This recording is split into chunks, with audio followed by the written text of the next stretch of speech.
আমি মাননীয় মুখ্যমন্ত্রীকে কিছু বলার জন্য অনুরোধ করছি।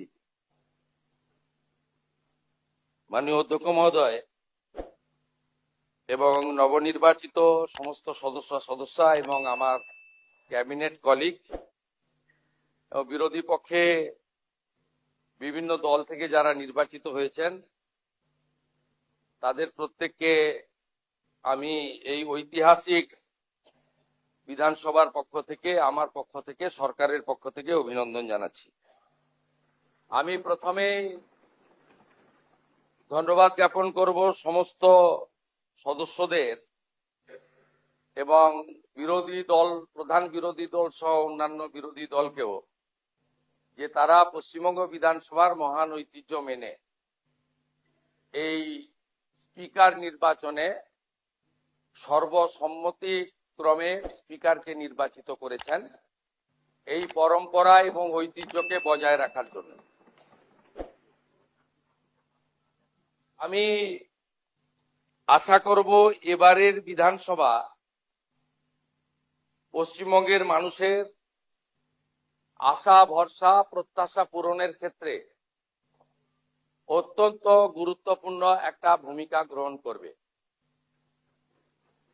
আমি এই বিধানসভায় চতুর্থবারের জন্য নির্বাচিত এবং আমার 2006, 2016, 2021 অভিজ্ঞতা আজকে আমি অম্লমধুর অভিজ্ঞতা, সেটা আমি তুলে ধরতে চাই না।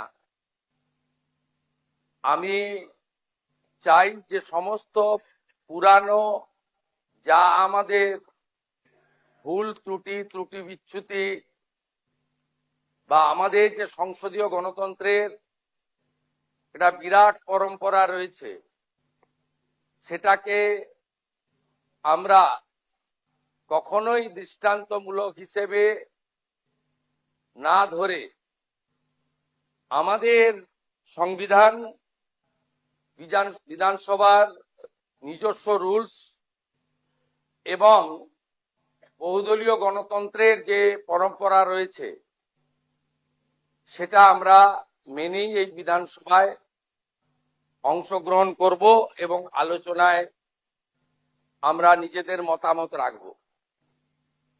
আমি আশা করব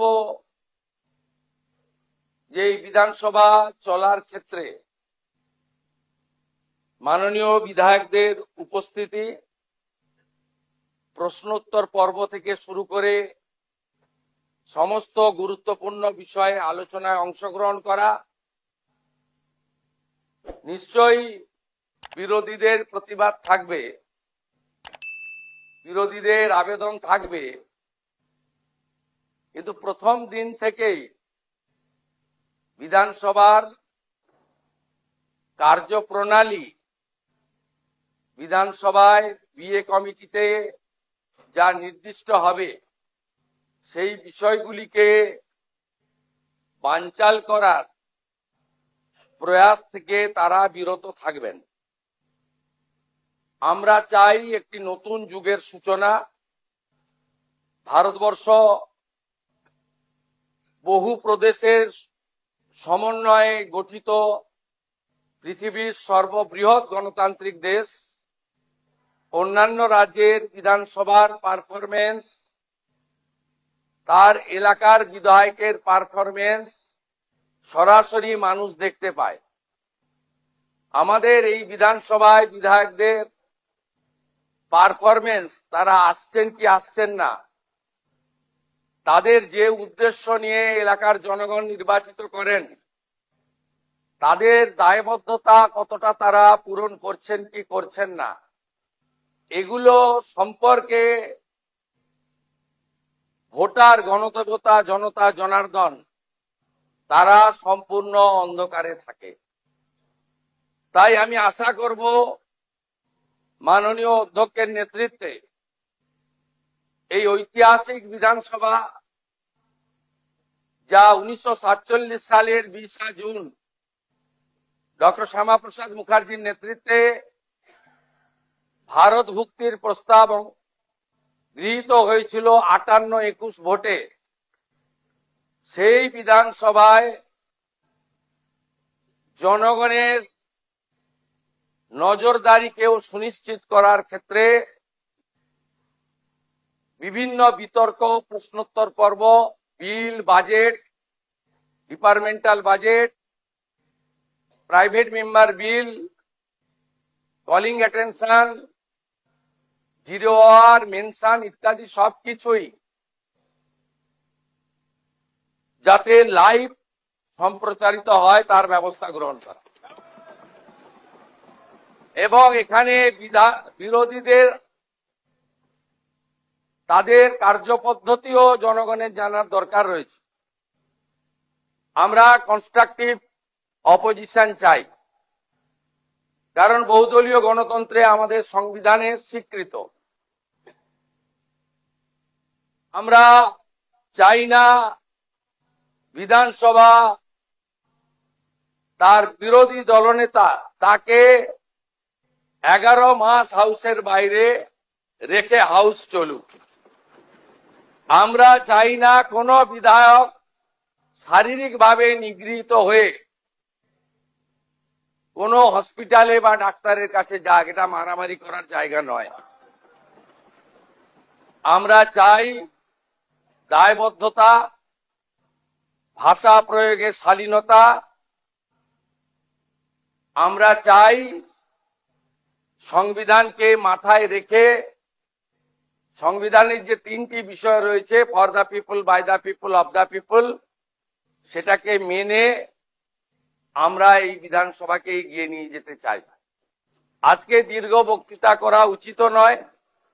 পরম্পরা মেনে প্রোটেম স্পিকার যিনি গত 3 দিন নিষ্ঠার সঙ্গে চালালেন, মাননীয় Tapas Roy, senior member of this house, senior leader of the state, তার যোগ্যতা দিয়ে যেভাবে পরিচালনা করেছেন তিনিও নিশ্চয়ই ধন্যবাদ জ্ঞাপন করবেন। এখানে প্রধান বিরোধী দল থাকলেও অন্যান্য বিরোধী দল থেকেও কয়েকজন জিতে এসেছেন। এই বিধানসভায় সকলের প্রতিনিধিত্ব সুনিশ্চিত করার ক্ষেত্রে তারাও হয়তো শুভেচ্ছা দেবেন। আমি আশা করব আমাদের স্পিকার মহোদয় ঘোষণা করবেন আমরা পরে কবে বসবো, সেটা আমার ঘোষণা করা উচিত নয়, কারণ মাননীয় স্পিকারের চেয়ারের মর্যাদা, তিনি নিশ্চয়ই সরকারের সঙ্গে পরামর্শ করে চলবেন। তার চেয়ারের মর্যাদা, তার সম্মানের মর্যাদা আমরা অক্ষরে অক্ষরে পালন করব, কারণ তিনি এই হাউসের কাস্টোডিয়ান। তাই আমি আশা করব পরবর্তী বিধানসভার যখন পূর্ণাঙ্গ বাজেট অধিবেশন হবে, মহামহিম রাজ্যপালের বক্তৃতার মধ্য দিয়ে, তার আগে সর্বদলীয় মিটিং, বিএ কমিটি, বিভিন্ন হাউস কমিটি এবং standing committee formation, public accounts committee তৈরি করা, ফিনান্স কমিটিগুলির নির্বাচন, সব ক্ষেত্রেই এই বিধানসভায় ডাক্তার বিধানচন্দ্র রায় থেকে শুরু করে বিগত দিনে যারা দিকপাল স্বাধীনতা সংগ্রামীরা, অজয় মুখোপাধ্যায় থেকে শুরু করে, তারা যেভাবে এই বিধানসভাকে চালিয়েছেন, যে পরম্পরা ছিল, এই পরম্পরা আমাদের চলবে। এই বিধানসভায় সংস্কারেরও দরকার রয়েছে। ইলেকট্রনিক্স ভোটিং মেশিন এখনো শুনলে আপনাদের খুবই পরিতাপের বিষয়, আমাদের কাগজে লিখে দিতে হয়।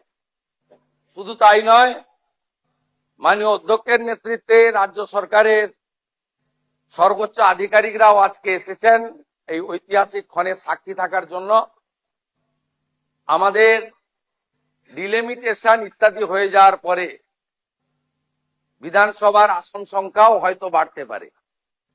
তাই ভবিষ্যৎ পরিকল্পনায় নতুন বিধানসভা ভবনের প্রয়াসও অধ্যক্ষের নেতৃত্বে রাজ্য সরকারের সহযোগিতায় আমরা আগামী দিনে করব ইত্যাদি আমি আশা প্রকাশ করে বিরোধীদের আশ্বস্ত করতে চাই যে সংবিধানের পরিভাষা বিধানসভা সংসদীয় গণতন্ত্রে house belongs to opposition, final decision অধ্যক্ষ নেবেন, কিন্তু আলোচনায় অংশগ্রহণের ক্ষেত্রে সময় বরাদ্দর ক্ষেত্রে সরকারের ভূমিকা, সরকারি দলের ভূমিকা আমি পরিষ্কার করতে চাই।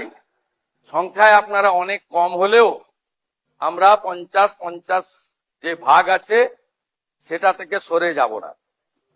আমাদের সংখ্যা অনেক বেশি হলেও আপনাদের বেশি করে বলার সুযোগ যাতে অধ্যক্ষ দেন সরকার এবং সরকারি দলের, সেই ব্যবস্থা থাকবে। আমি মুখ্যমন্ত্রী হিসেবে মাননীয় বিধায়কদের কোন দল থেকে জিতেছেন বড় কথা নয়, মন্ত্রীদের সঙ্গে মিট করবেন, যদি না আপনাদের দলের আপত্তি না থাকে। মন্ত্রীদেরও বলবো বিরোধী দলের বিধায়করা অ্যাপয়েন্টমেন্ট চাইলে দেবেন। এলাকায় মন্ত্রীরা গেলে যে দলেরই বিধায়ক হন তাকে খবর দেবেন। এবং মাননীয় বিধায়ক, আমরা আগে চিঠি দিলে উত্তর দিতেন না অনেক মন্ত্রী, মুখ্যমন্ত্রীর তো প্রশ্নই ছিল না। আপনারা আমাকে চিঠি দিলেন, দেবেন, প্রাপ্তি স্বীকারও পাবেন এবং কিছুটা ইতিবাচক ফলাফলও পাবেন। আশ্বস্ত থাকুন, ভারতীয় জনতা পার্টি 21টা রাজ্যে মাননীয় নরেন্দ্র মোদীজির মার্গদর্শনে যেভাবে সরকার চালাচ্ছে এই সরকারও তার অন্যথা করবে না। সবাই খুব ভালো থাকবেন। ভারত মাতা কি বন্দে